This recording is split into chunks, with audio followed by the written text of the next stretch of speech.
Well, the whole thing with sort of physical wellness and to a degree mental wellness is a lot of it is self-controlled. So it's being able to have the skill sets and the right mental approach to sort of your physical health in terms of discipline, consistency, education, and also knowing sort of like what things to avoid. And Bitcoin is kind of replicates it in a way in terms of the fact that the things to avoid from an individual user point of view is having money taken from you just for the sake of using it. So whether it's you're sending an international remittance and you're a big business and you've got one bank that moves the money from, say, America that takes a cut, then you've got the European bank that takes a cut, then it gets over to Asia and they take a cut of your money, and then it keeps happening over and over again. So it's like you're giving somebody else something for nothing, really. They're not really having to do anything. The fact that it's actually your money and you're trying to send it and they're taking a cut of it, it doesn't seem very healthy to a business to have that be happening to you. So, and I think a lot of the people in Bitcoin are very much about individual responsibility. There's a lot of people that are very self-motivated, also entrepreneurial in terms of wanting to be successful as individuals to then provide for their family and not being reliant upon somebody else or the state or the government to allow them to succeed in life and move forward with their lives and raise their families.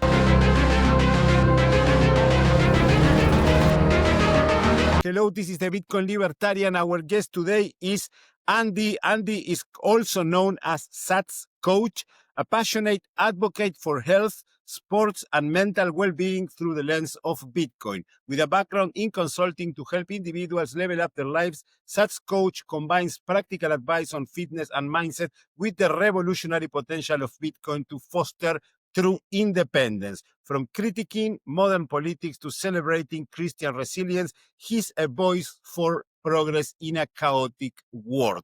Today, we will talk about how following a Bitcoin standard helps in mental and physical health. Andy, welcome.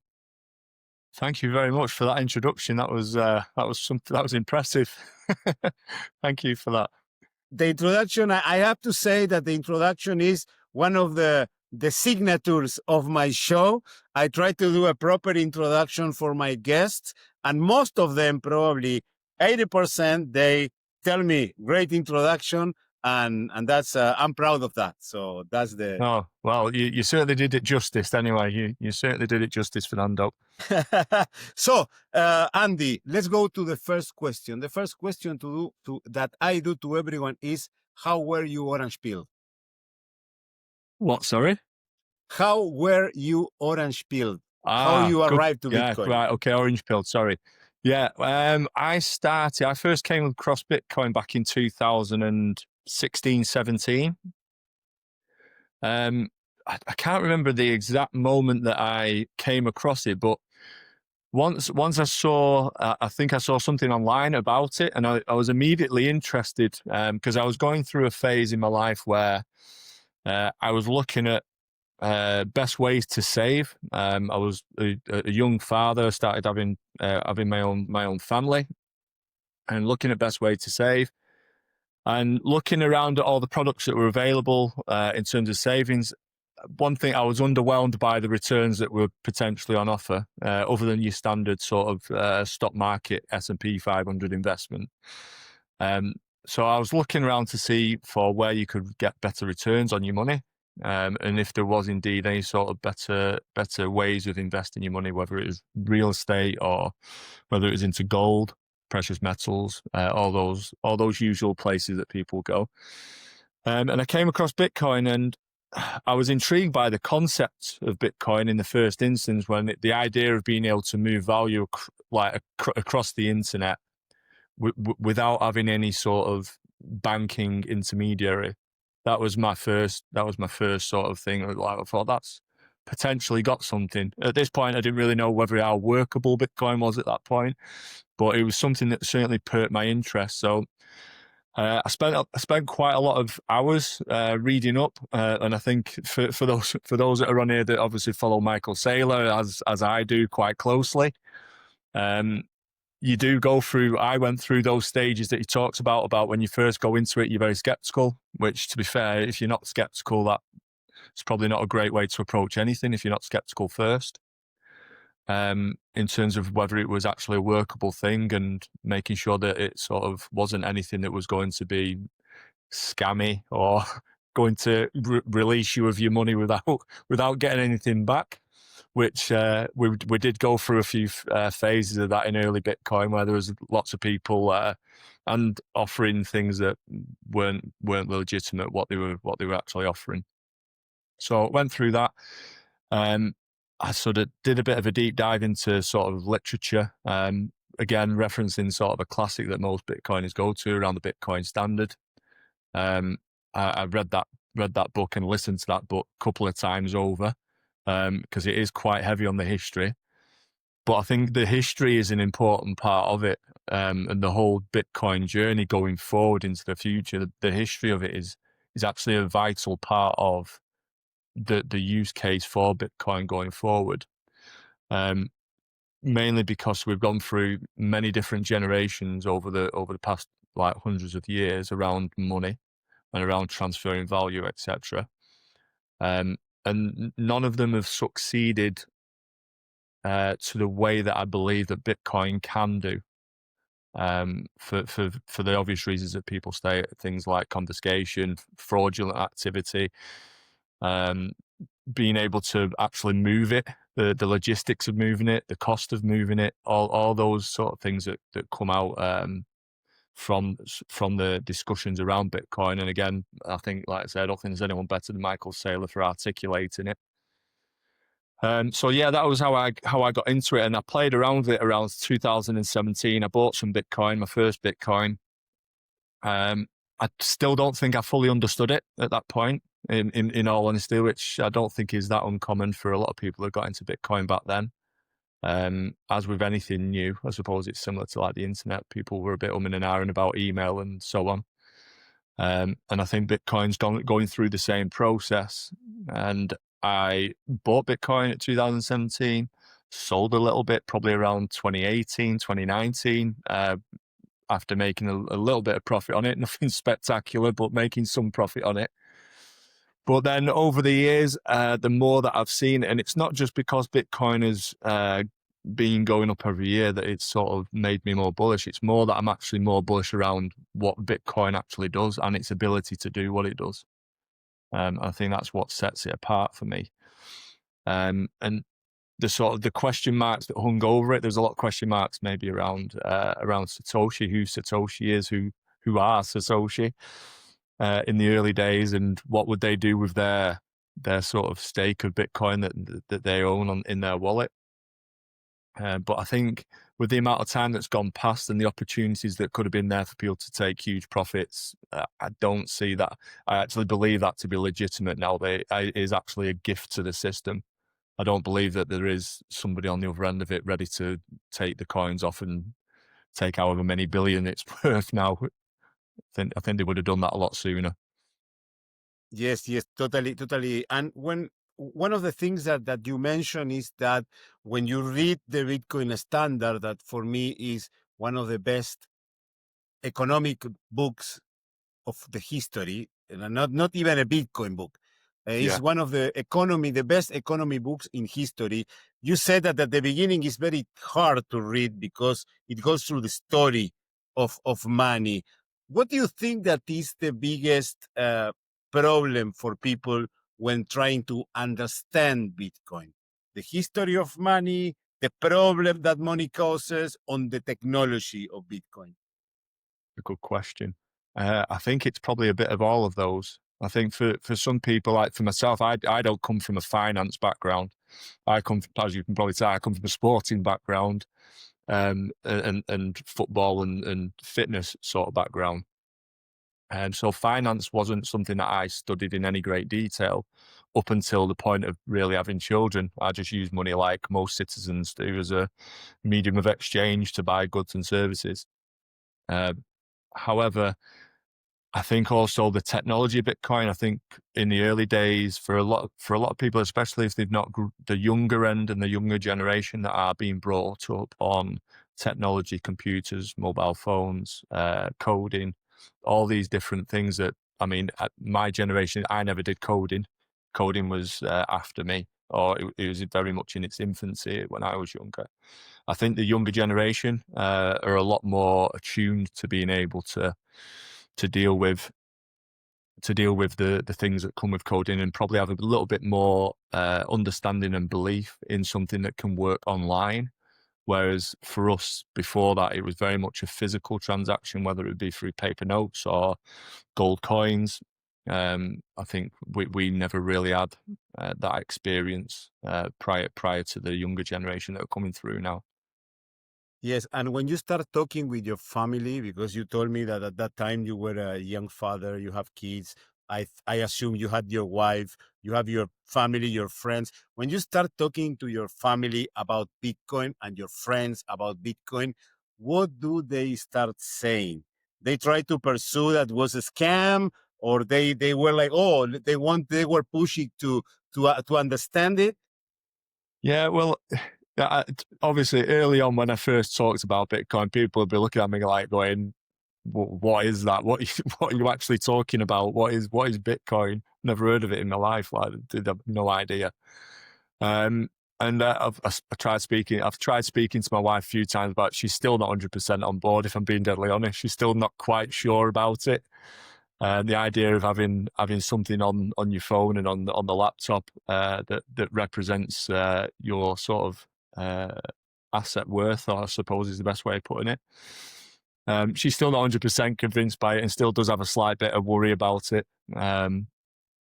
With us not being in the sort of the traditional finance regulatory framework where there's supposed insurances and so on to look after your money should things go south, as they say.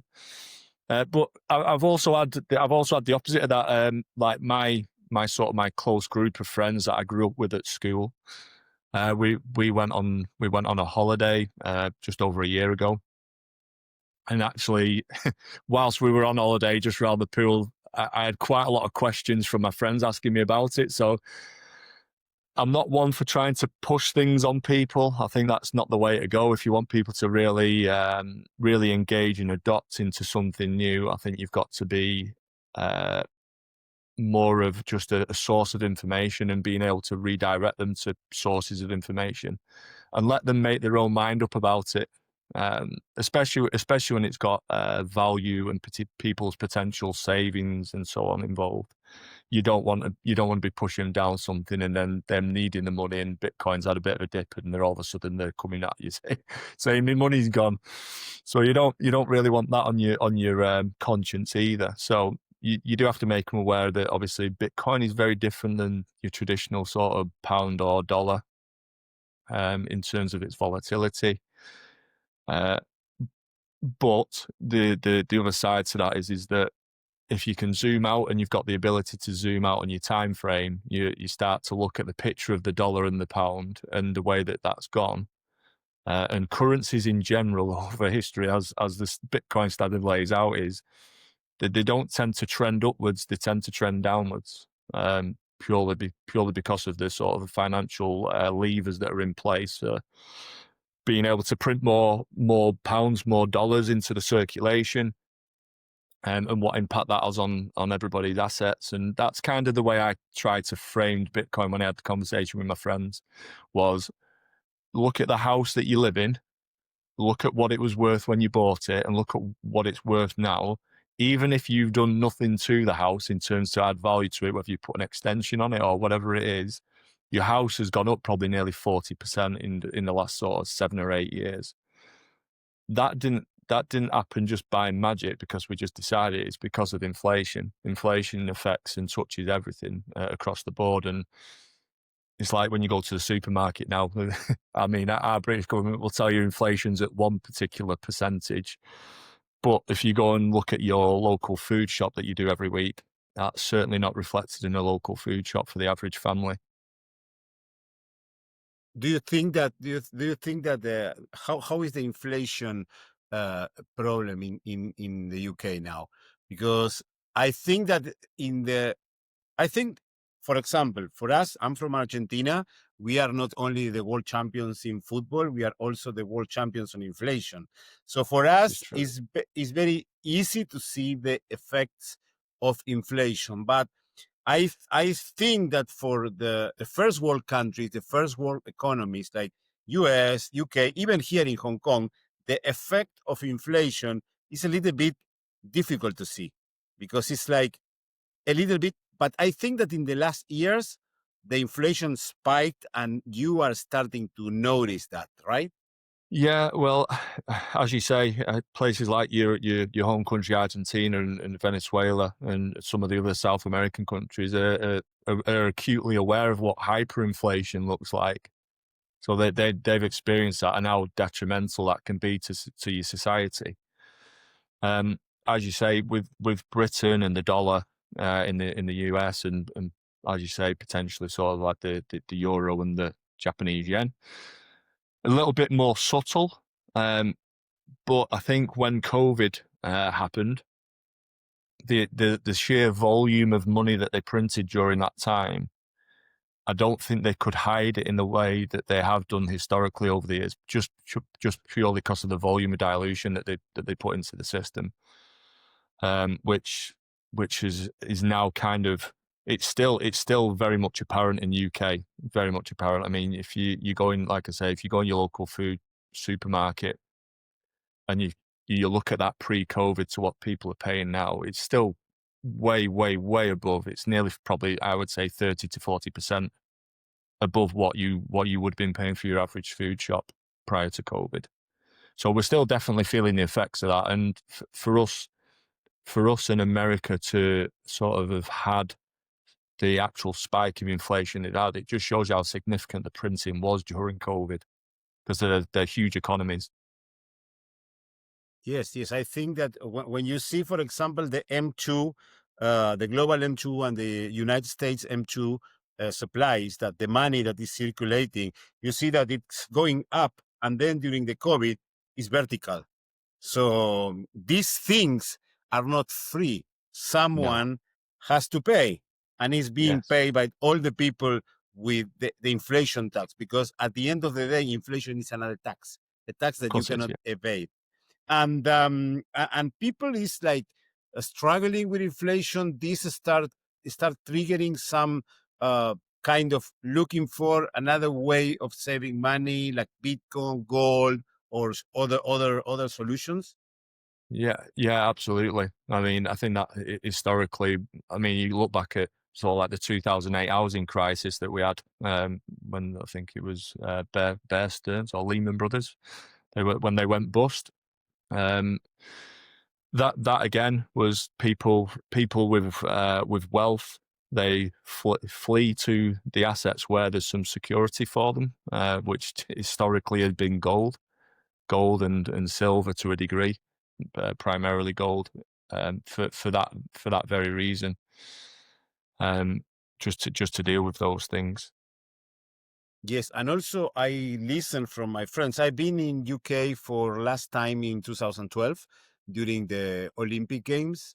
I've been the whole month in London, and I had a short trip to Manchester because I went to the Olympics, and my two dreams were going to see a match of tennis in Wimbledon, in the central court of Wimbledon that I watched. And another dream was to watch a match in the Old Trafford that I went. So I went from Okay. London to Manchester, watched the match in the Old Trafford, and came back. So that was my last time. But many of my friends that visited UK or live in the UK, they say that the quality of living is getting worse. In the crime is spiking. There are a lot of troubles. Do you think that this is connected with the broken money that is happening now? Yeah, I think it's like a cascading effect. I think if you've got broken money in society in general, that creates downstream problems, and certainly it's put pressure on people. So people that are maybe in sort of lower income areas of the UK, and this will apply to other countries, I'm sure, is when you are put under a lot of financial pressures, people will do things to try and alleviate the pressures that are on them, or do things that they wouldn't normally have to do, to try and make their families have the most basic things. So whether that's going to the shop and taking something from a shop, which obviously is illegal and should be punished accordingly if you're caught, but you have to understand that some of the people that are going doing it are doing it purely because they are being put under monetary pressure for their basic living needs, to go and maybe act in some of these circumstances. I'm not saying that applies to everybody, because as we know, there's people out there that are not particularly good people and will commit crime whether they've got money or not got money. This is just human beings, unfortunately.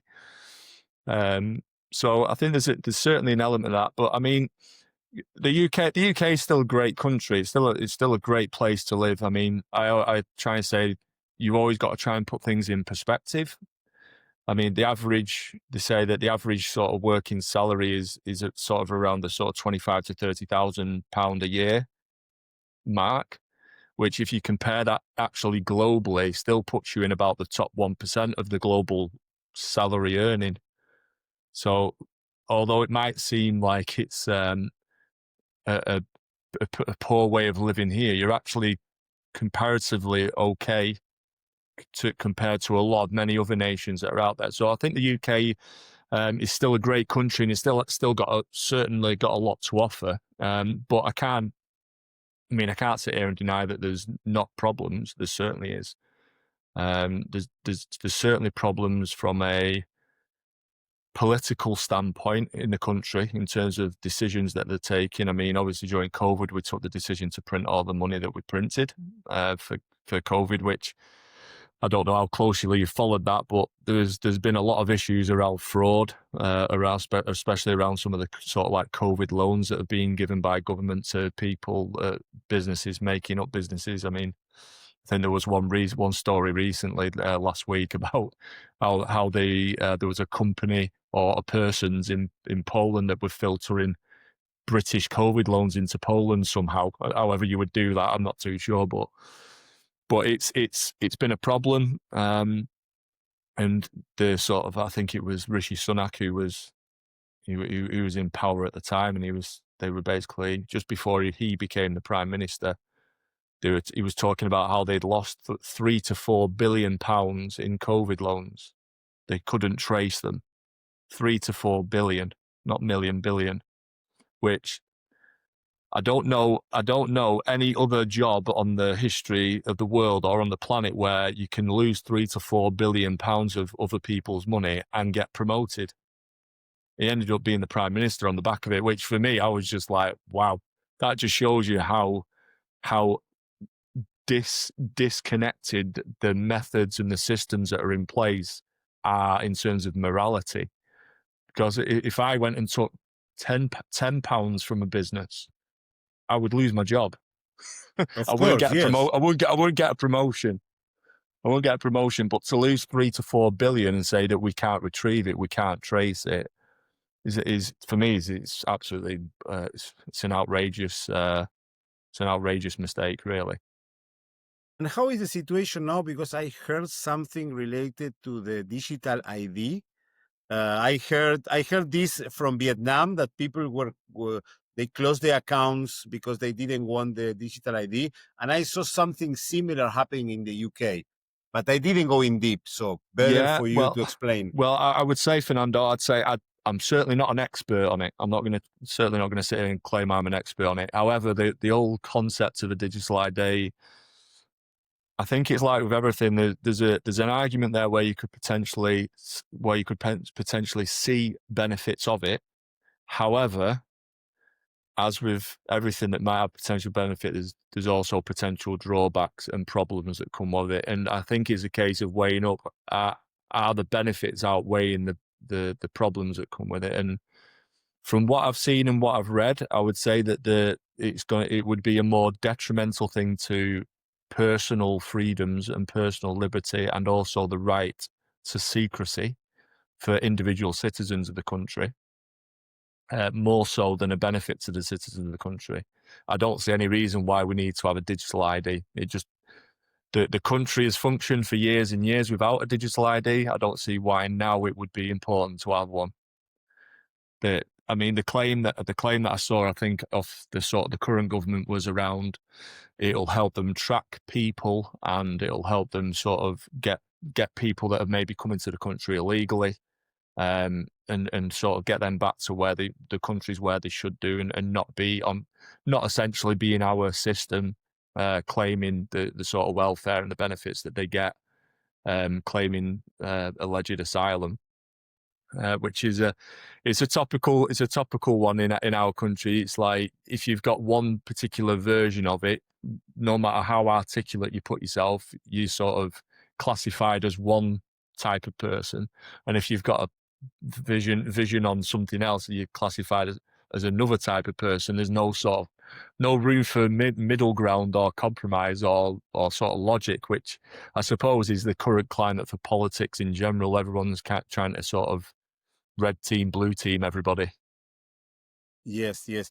And let's move to your job, because you are a coach, you are a personal trainer or a sports coach.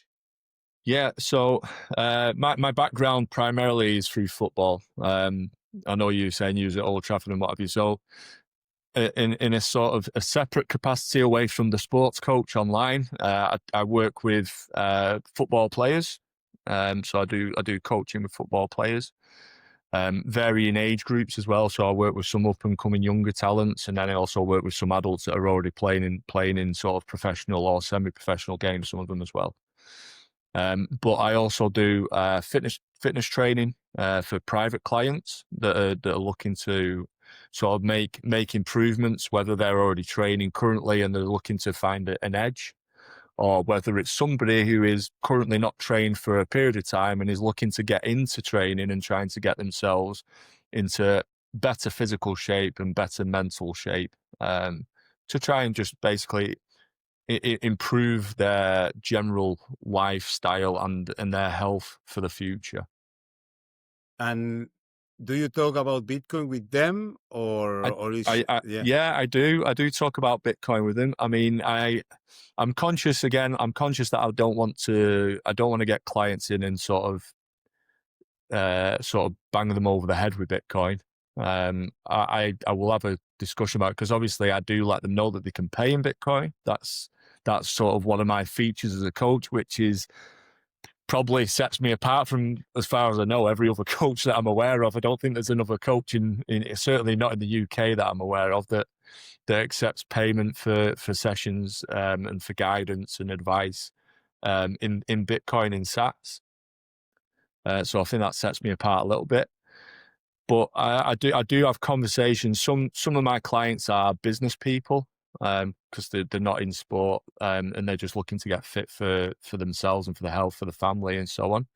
And also some are in a certain age where they're kind of thinking they need to shave a few pounds off the belly as they get a bit older, as it does get harder. Yes, I know. Yeah, I know too. But you've got to stick at it for sure. So I do have conversation, especially those that are in like I say, that are in business or own their own businesses already. They're quite open to conversations. I suppose it's because they are slightly more financially literate than the average citizen, because they're having to deal with these things in business. But I also, even just with players, like I'm not going to name any names, because I do like to keep that kind of secret, because they are, like I say, a lot of them are working in professional clubs and so on, is talking about them in terms of where they're putting their money, because some of them, as you'll be aware, at top level of sport are earning decent salaries. So I do kind of try and encourage them to allocate maybe a portion of what they're earning towards that. Because as you may or may not be aware, footballers don't always have a great reputation of how they spend their money. I mean, there's quite a few instances out there where people don't end up very well financially after they finish playing. Yes. Because they've overindulged during the playing years, after getting significant sums of money for being sports people. So yeah, that's also a little bit of what I do with them. So that's for a sport person, it's very good to do the orange peel because you need to tell them that it's not the life of you cannot work until you're 60 or 65. Your working period is short. Probably you make good money in this time, but it gets finished. So, and you need to live more. So most of them probably, if you are not a superstar and you don't manage correctly your finance, you can end up broke. I know many Argentinian players that were world champions, not like random players, world champion, and they ended up broke because they couldn't manage the finance. They Yeah, think no, they're gonna get this money forever, but again, it finished. yeah, listen, that's everywhere. It's not just Argentinian players. There's players. I certainly know quite a few over in this country. Again, I won't name any names, but there's quite a few in this country that have gone down the same path, like you say. Especially, I mean, the sort of the current crop and the money that's involved now. It's a little bit harder just purely because they are on such significant volumes of money that it's actually quite difficult to go bankrupt unless you're unbelievably irresponsible with your money. But players of sort of the generation of sort of the 90s, the early 2000s, or even players that are playing maybe sort of around the sort of championship, League One, League Two level, that aren't earning as much as that. There's a lot of players that have come unstuck with overindulging during the playing years, on particularly on assets that don't hold any value or don't keep any value and are just like one-off spends, so to speak. Yes, and talking about the people who pays, how which percentage of your clients pay in Bitcoin, if you can say? Yeah, I would say out of the clients that I work with, I'd probably say I've about 5% at the moment. So it's not particularly high in terms of that. And again, sometimes I even have some clients that one week might pay in some sats, and then other weeks they're like, I'll just pay normal pounds or so. It's not a high percentage. I think that just is kind of still a testament of where we're at in terms of Bitcoin at the moment. I don't like saying this too much because everyone says this, we're still very early and so on, but I think in terms of where Bitcoin is potentially going to go in the future, we are still scratching the surface, really. Yes, yes, and do you offer any kind of discount if they pay with Bitcoin? I do, yeah. I give them 10%. I give them 10% off if they pay in Sats. So I think that's pretty fair. Again, I just say to them, listen, I have to obviously deal with the volatility that potentially comes out of Bitcoin. So I've got to be able to manage that side of things. So I can't really, I can't give it them for half price because that kind of devalues my work altogether. But yeah, I give them 10% off. So if somebody pays in Sats, I'll say like, whatever you want to pay, I'll take 10% off. Any case of a client of yours that you orange pilled by telling them you can pay in Bitcoin and they start asking questions and you finally orange pill him or her? Yeah, I've had a few. Probably I would say probably maybe eight or nine. I would imagine that I can think of over the past couple of years. Yeah, they're full Bitcoiners. Like once we got into it, and they actually did their first transaction, set up a wallet and did the first transaction. They were pretty much I think they were blown away by it in a way. Because they were like, so how does it work? And then you start asking questions, and then they ask more questions, and then, like I say, I always try and refer people to look at what I would class as people that know a lot more about Bitcoin than I do. Because again, I don't go on here claiming that I'm a Bitcoin expert because I'm not. I don't come from the generation of being a computer expert, never mind a Bitcoin expert. But I do understand the principles of the money, and this is the angle that I come at it from, is that I look at Bitcoin as a solution to a problem. Because obviously, if you look at history, we certainly do have a problem with a sound money that actually does last. Yes, I think that if you understand the problem of money and you approach the people with Bitcoin as a solution, you are a Bitcoiner, and it's the best way to orange pill a new person, because I think that if you come to the person and start talking, okay, I have Bitcoin, you can run a node, you can have your keys and all the things, people get like probably get scared of that. They say, Yeah, no, this yeah. is It's. I think it's overwhelming. that's the point. So I Yeah, think that the best way to orange pill people is to tell them that they have a problem, show them the problem of money, and show them Bitcoin as a solution. Then all the technical aspects, they don't need to know. Of course, it's good to run a node. It's good to have a cold wallet. It's good to all the things that the Bitcoiners do.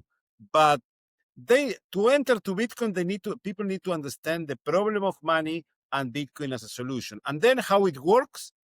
No yeah, problem. It's like now yeah. we are talking with the computer. We are using a streaming software to stream across X. You are in the UK, I'm in Hong Kong, and nobody of us knows how this system works. So No, and no. and Well, and we and we don't need to know how it works to use it. no, and I think the other thing with that as well is like with most things. For example, again, the internet. We talk about the internet. People reference the internet a lot as a sort of shining example of it in terms of where Bitcoin is and so on. Is when we came through school in my era, there was a very basic education on the internet, very basic. It was literally a little bit around ones and zeros, and that was it.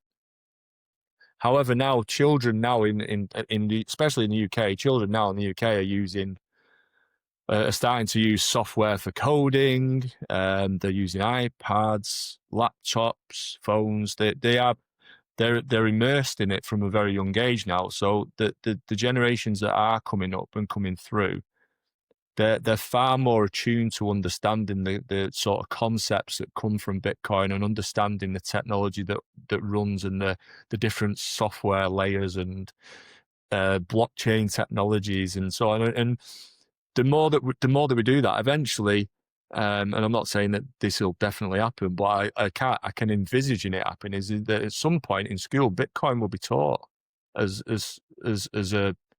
part of it. I mean, one of the problems that I would say with our education in the UK is there's nowhere near enough education around finance. I don't know whether that's on purpose because they just want workers. I don't know if that's the truth, or whether it's just the fact that they want to focus on other things like mathematics, English, science, and so on. That tends to be what our education focuses on. But I do envisage a world in the future. It might not be, I don't know if it'll happen in my lifetime, but I do envisage a world in the future where children will come through learning about blockchain technology, just like they did start to learn about coding and about the internet and about email and so on. I think it's like that. It's going to be the sort of the next evolution of usage of the internet, if that makes sense. I think that will happen. I don't know how soon or how quickly that'll happen, but I can imagine it happening. Yes, and talking about physical wellness and Bitcoin, do you see a connection between these two worlds? Because all the Bitcoiners that I met, they follow the same, like they do carnivore diet, they eat well, they train. Most of the Bitcoiners do that. Do you see a connection with the physical wellness and the Bitcoin world?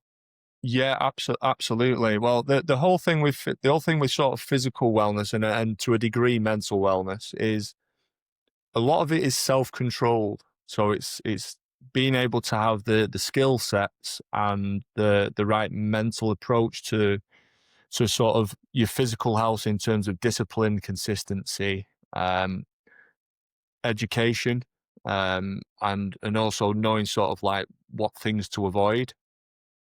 And Bitcoin is kind of replicates it in a way in terms of the fact that the things to avoid from an individual user point of view is having money taken from you just for the sake of using it. So whether it's you're sending an international remittance and you're a big business and you've got one bank that moves the money from, say, America that takes a cut. Then you've got the European bank that takes a cut. Then it gets over to Asia and they take a cut of your money, and then it keeps happening over and over again. So it's like you kind of you're giving somebody else something for nothing really. They're not really having to do anything. The fact that it's actually your money and you're trying to send it and they're taking a cut of it, it doesn't seem very healthy to a business to have that be happening to you. So, and I think a lot of the people in Bitcoin are very much about individual responsibility. There's a lot of people that are very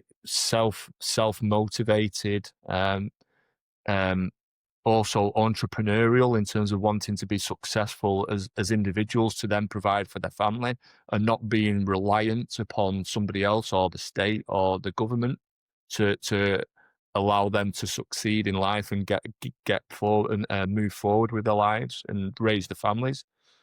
And also, you don't always have to participate as well in some of the things that you might not agree with that are being taught maybe by your government or by your education system.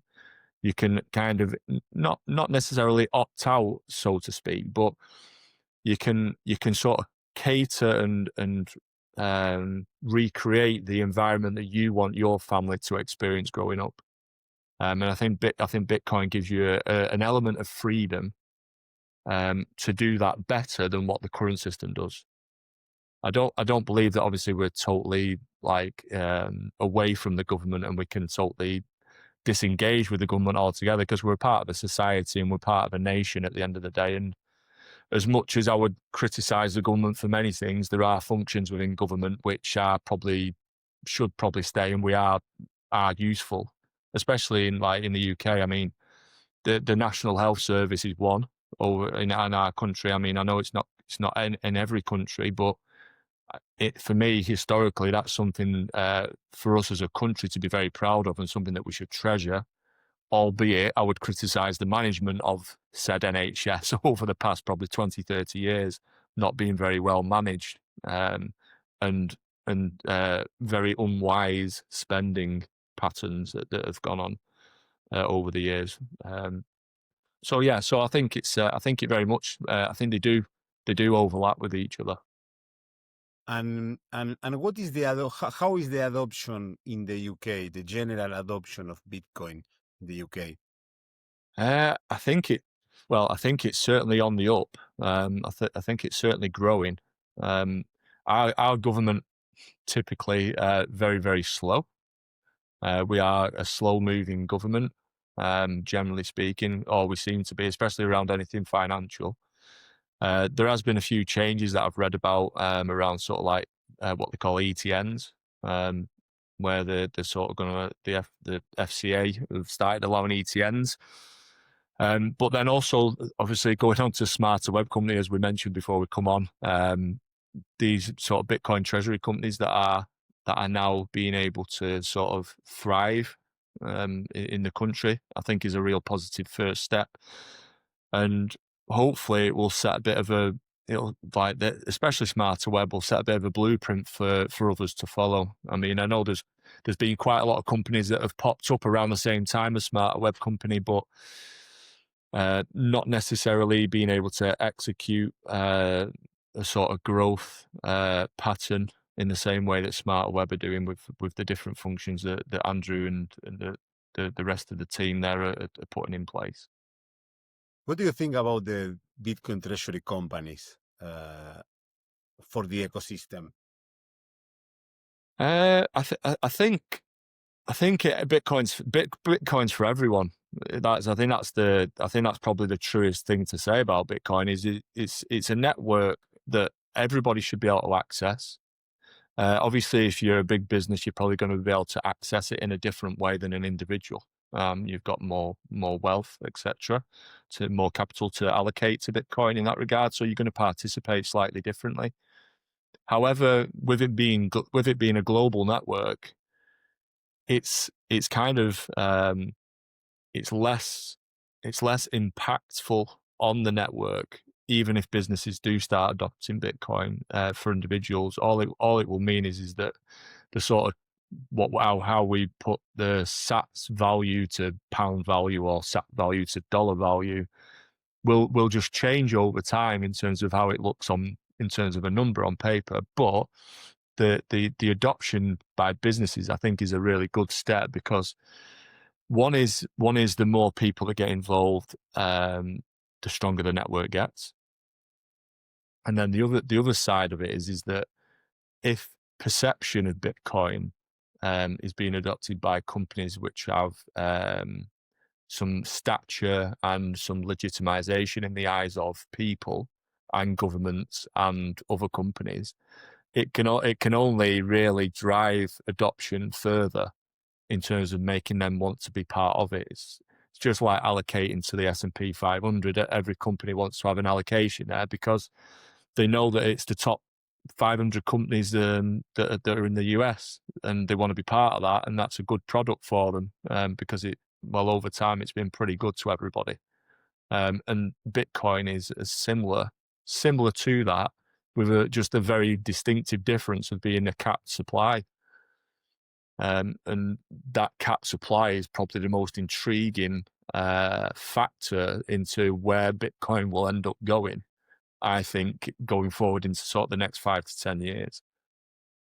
Yes, and how many treasury companies are in the UK? Because I know Smarter Web, of course, but there are a couple more. Yeah, I mean, I couldn't tell you absolutely all of them. I do remember there's one, Concilium. I think Concilium are one of them. And then there's another one which begins with a V, which I can't bring to mind.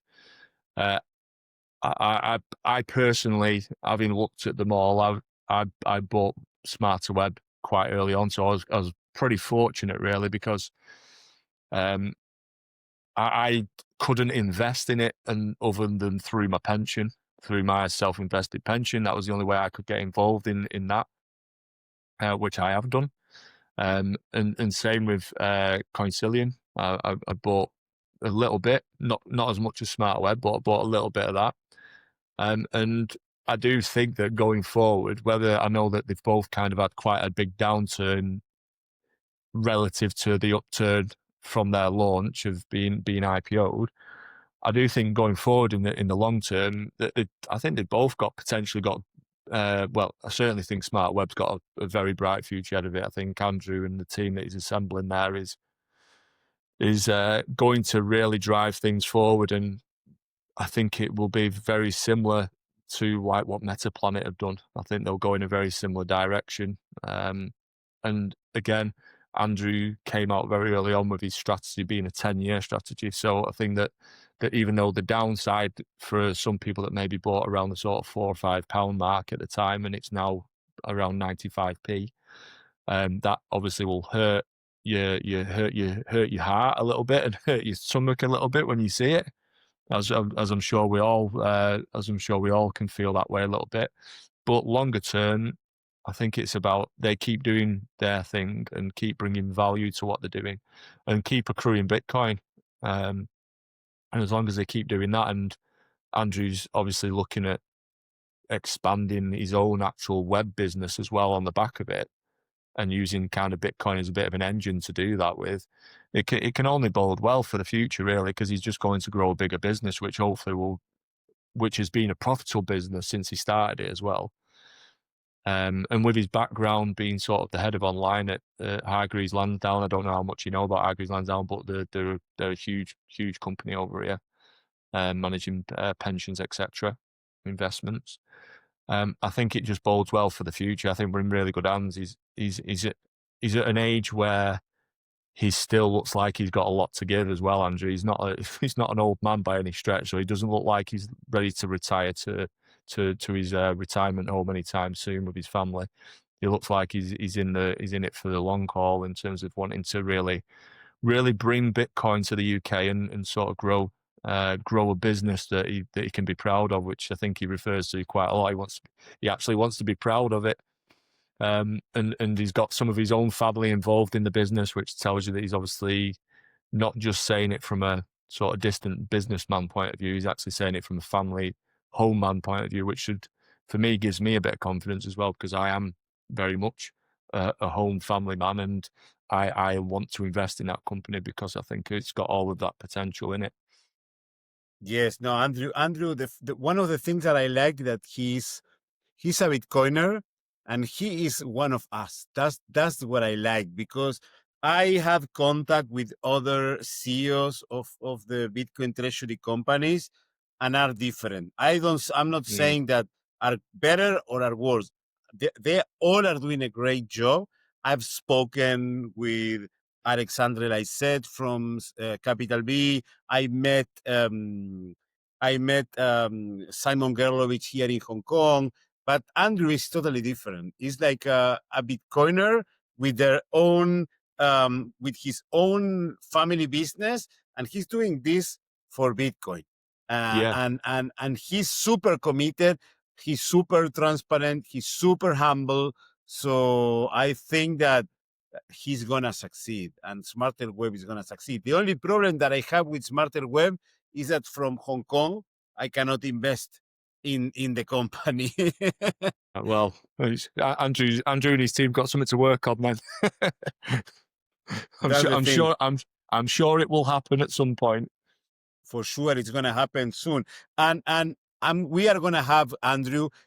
That's the other thing that I like from, not only from Andrew, from most of the people, from the CEOs of the Bitcoin treasury companies. They are always open to talk in podcasts. They are always open to give information. And Andrew approached me a few weeks ago to be in our stream, and it's gonna be next this coming Tuesday 7th, 10 a.m. UK time. So of course, I hope the all the guys of the group are gonna be watching it. But as I'm interviewing him, and you are an investor in Smarter Web Company, I want to ask which thing you think they are doing great, which thing you think they can improve, and if you can drop any question to them, just let me know that I will ask. Okay, good question. I think certainly one of the positive things, which I think you touched on there, which is not always the case from a lot of CEOs, is that Andrew is very open with his communication. He's from my experience of what I've read of what he's put so far, he's been probably more open and honest than a lot of CEOs would pass on to the public. And the fact that he does his weekly summary every week, which I think is great. It's almost being like in the business. Yes, let me tell something, because I want to put this to all the people to see how dedicated is. We went. I am sure you watched the video of me and him going around Hong Kong and me interviewing him. I did. I saw it. Yeah. So we were going in the Uber from after having lunch to the Peak, one of the iconic places in Hong Kong where you see all the city. And when we were going in the Uber, he was writing the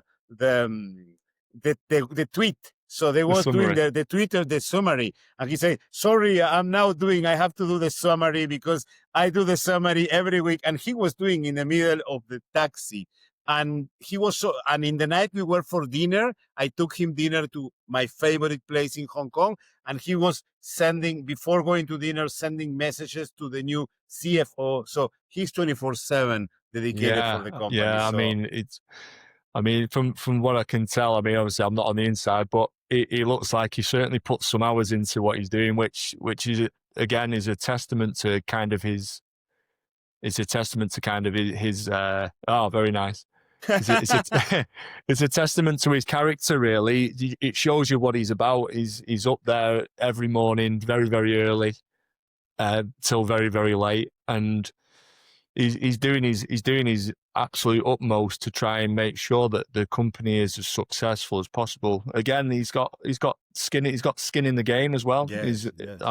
As he's mentioned from a kind of a humorous point of view. I think he mentioned about his father-in-law or something like that being involved in the company, and he bought in at like £4 or something. So he's like, I better I'd make it a success, which made me laugh a little bit. But but there is some truth to that as well. You do probably feel a little bit more responsibility when your family are involved as well. Yes, So of course, yes, and also he told me many things that, of course, I'm not gonna reveal because he told me this. Don't tell anyone and don't put in the video. But yeah, a lot of yeah, things that are super positive, and you see how involved he is and his objective of not like doing this to make him super wealthy, but doing this for Bitcoin yeah. for Bitcoin and for his community. That's, I think, that is the main goal of him. Yeah, I agree. But I think like for the majority of people in Bitcoin, whether it's the individual or whether it's the business owner, I think the majority of them are in it because the idea around the money system, and a lot of these people are very knowledgeable in the finance industry already. It's like, you look like, again, I keep referencing Michael Saylor, but again, it wasn't like he wasn't operating in an unbelievably big company already. He was looking after MicroStrategy at the time, who were a huge company already in their own rights. But I think he sort of speaks around the fact that he wanted the sort of like the next challenge and the next legacy, and he was kind of almost at a bit of a loose end as to what his sort of legacy was going to be for him and his company. And I think he had one conversation with a colleague of his. I think it was Eric Weiss, I think it was, and he was saying, like, told him about Bitcoin, and then all after he'd read up on it, just like we all do, he eventually was like, "Oh, this is it, and he's in it. He's in it. Yeah, of course, he's accruing wealth for his shareholders. Of course, he's doing all them things. Which, at the end of the day, that's his responsibility. He's supposed to do that, but." He's doing it from the background of that he sees Bitcoin as being a better future than the current future that we've got in the sort of the traditional finance system as it is at the moment. Which, again, if you do your history, which if you follow him, he's got a very, very good understanding around history. He reads aggressively. And he brings that through with his understanding around Bitcoin and why it is so important and why he has gone in so heavy with his company. Because at the end of the day, he didn't have to go in with his company to do Bitcoin. He could have just stayed where he was and carried on turning over a profit every year. But he convinced his board to be able to execute this strategy and bring in people to execute this strategy on the most grand scale you could possibly imagine. And eventually, at some point in time, he's either going to be proven to be totally true and totally right in his thesis, or for whatever reason, he's going to be proven incorrect, which if he does, I'm safe to say that I will also be incorrect with him. So hopefully that's not true. But I do believe that Bitcoin does offer a change in the pattern of history around money. I think it does. Excellent. I just think it's a kind of a bit of a one in a kind conception. And I know there's obviously loads of other blockchain technologies and companies and things that are available out there. And I'm not a total critic of all the other ones, even though I'm primarily Bitcoin. I don't overly criticize the other ones because who's to say that they're not going to provide some future ability to do something that maybe Bitcoin isn't quite as good at or isn't really meant for. There's nothing wrong with that as long as you make sure that you're doing it in a way with integrity and you're not ripping people off and so on. But I am very much Bitcoin myself. That's where I sit. Yeah, you are not a toxic maxi like me that I say every day anything not Bitcoin is a scam. So Yeah, I know. I know. I can understand why you would say that though, because sometimes I do feel like thinking like that a little bit, where I do think everyone's a scam. But then I think to myself, there's currently however many companies there are that were operating in the traditional finance system, and there's a lot of good people that are involved in those companies as well, as which probably do have the right morals, values, and sort of integrity in terms of operating their business. Of course, there's the opposite side of that. Just like everything in life, there's people out there that are operating businesses where they are fleecing shareholders and then closing businesses and so on. That does go on. No doubt about it. But I think it applies the same to all these different blockchain projects. I think there's going to be one or two that are actually useful for whatever particular niche that they can do. But I think there's going to be many that just eventually over time will fade away into the distance and never to be heard from again. Whether that's right or wrong, I don't know. And any question you want to ask to Andrew, so I can ask? I think he's doing a great job. There's not too many questions to ask at the minute. I think it would probably be maybe something around maybe like, does he sort of have any actual targets for maybe the end of the year, or what's his sort of, what would he class as being successful by the end of the year for the company? Excellent. Excellent. Or even, is there any other sort of avenues for bringing in income that are sort of non-dilutionary that are available to him? Okay, I will. I was putting this, so I had to do less job to prepare the question, but it is what it is. Yeah. Sorry about that. No problem, no problem. So, to start finishing this conversation, I always do two questions. The first one is, how do you see the future of Bitcoin? Mostly, I think, in a philosophical way, in adoption way, not the price, not to say, oh, it's going to be 1 million, because we all know that Bitcoin is going to be 1 million someday. Yeah. But most open to philosophical ways. Right, good. I'm glad you said that, because I'm not a fan of throwing out numbers either. I don't really like doing that. From a philosophical point of view, again, I think we're scratching the surface in terms of where it can potentially go. I think there'll be resistance along the way, but I think just the technology in terms of what it is and how it runs, I don't think you can really stop it. I think it's gone way past the point of failing, so to speak. I don't ever see it going to zero like you might hear now and again or see on the internet. I think it's certainly going to continue to go up for the foreseeable future into probably the next decade or so. And again, I expect volatility. I think there will be volatility, probably more so than in traditional finance. It'll still remain volatile, but over time, I think that with more adoption, I see the volatility reducing in the sort of the amount it fluctuates. Excellent. And the last question is, if you had the chance to meet Satoshi Nakamoto, what would you ask or say to him, her, or them?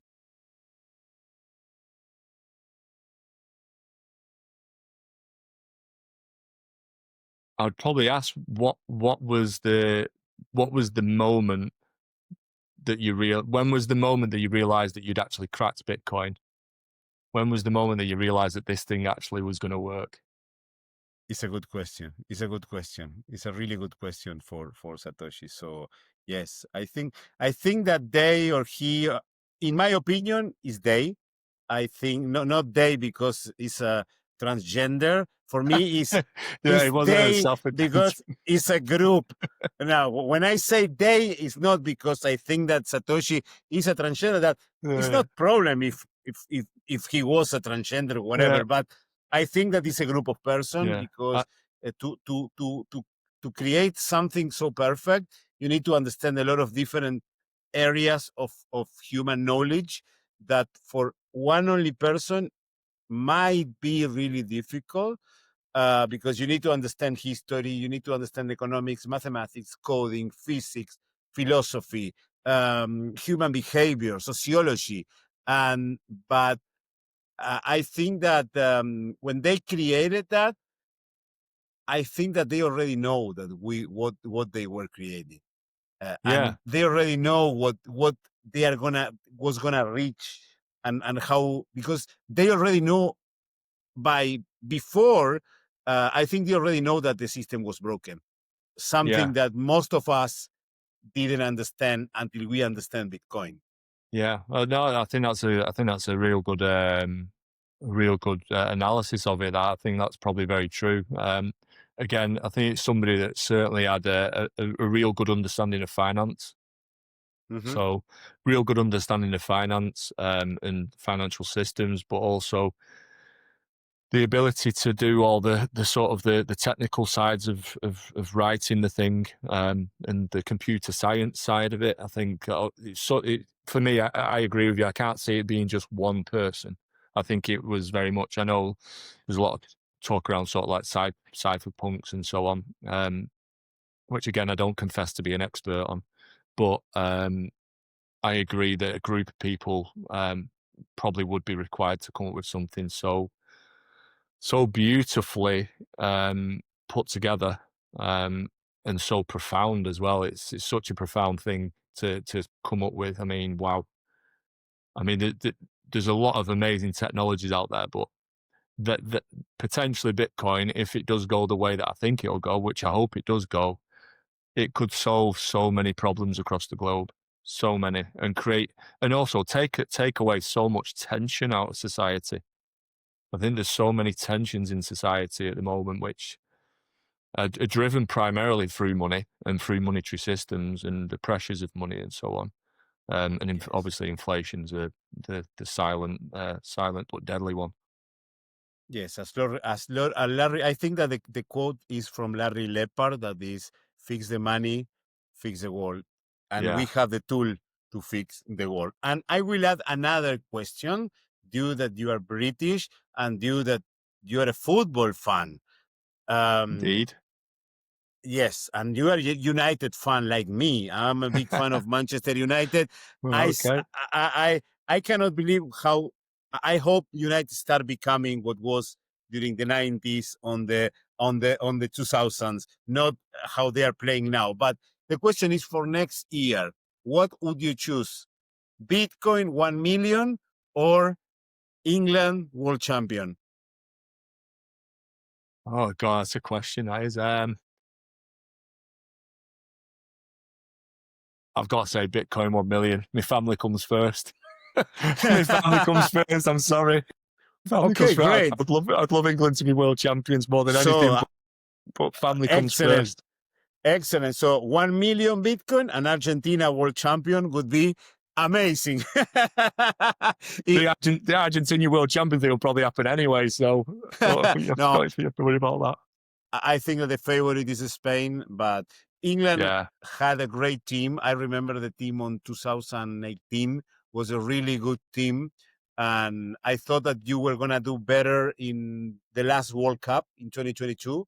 But what you met France and Harry Kane missed the penalty yeah. and all the things happened. Yeah, this is football, though. This is what it is. That's what it's about. I mean, we've got a lot of good players, and we've got a really good squad, and we've got good young players coming through. But so have all the other countries. It's so competitive now. Football across the globe, so competitive. There's so many good players out there, and so many good teams. And so many good teams. And that's the Yeah, magic of football. And that's why it's so beautiful. it So, is. I agree. Andy, thank you very much for being here today. Anything else you want to add and how people can contact you? Yeah. Well, firstly, I just want to say pleasure. Thank you very much for inviting me on, Fernando. It's been great speaking to you. Hopefully, we get to do it again at some point in the future.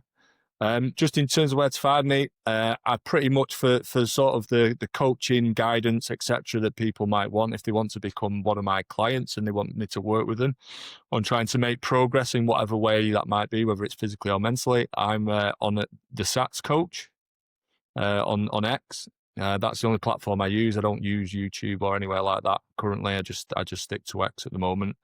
I don't really have the capacity in terms of time to do all the other ones, if I'm honest. So I stick to that. And then, by all means, if anybody wants to get in touch or they want to get any questions over to me that they want me to answer, feel free to DM me, and I'll come back to you as quick as I can. Excellent. And you do the coaching presential or you also do online coaching? I do both. Yeah, I do both. So if you're obviously not in the UK and you want to have some form of coaching, whether that's guidance around physical well-being and sort of improving your fitness and so on, or whether it's around your mental health, if there's sort of things that you kind of maybe having a bit of a sticking point with and you need to maybe have a chat with somebody about it around how you might rethink it.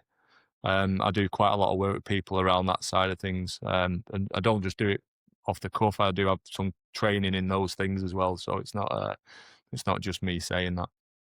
Excellent. Again, Andy, thank you very much for your time. Have a great day, and I hope to catch up again in another chat in the future. Absolutely, Fernando. If you're ever back over, we'll get to a game. Of course, I've been only one time in Old Trafford.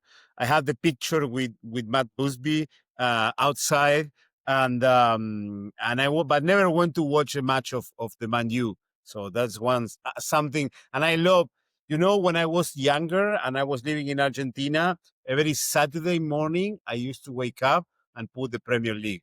I love the Premier League. So the crowded stadium, it's amazing. So, bro, I would, if I go one time to Manchester, of course, I will let you know, and you will take me to watch a game in the Theater of Dreams. Yes, no problem at all with that. Excellent. Thank you very much. Thank you very much. Thank you very much to everyone who is on the other side. If you like the episode, give us a thumbs up, comment, subscribe to our channel, follow us on social media, because with these simple actions, you support us. We don't want money. We don't want Bitcoin. We just want follow, a like. You can comment in the video if you want to add some questions for Andrew Webley or for other guests. If you want us to explain different things, or if you have anything to say that we are not doing good, just let us know as well. This is the best way to improve. So share this episode with the people you love. Share this episode with the people you hate, because we must reach 8 billion people and onboard them to Bitcoin. See you in the next episode of our podcast. Stay humble, stack sats, and remember, we are all Satoshi. And that's all for today. If you like the episode, please give us a like, subscribe to our channel, follow us on social media. Our X account is the Bitcoin _. Our YouTube channel is the Libertarian BTC. Our YouTube channel in Spanish is Libertarian BTC ESP. Our Patreon, the Bitcoin Libertarian. Our Instagram, the Bitcoin Libertarian. That's all. You can go there and follow us in all our social media.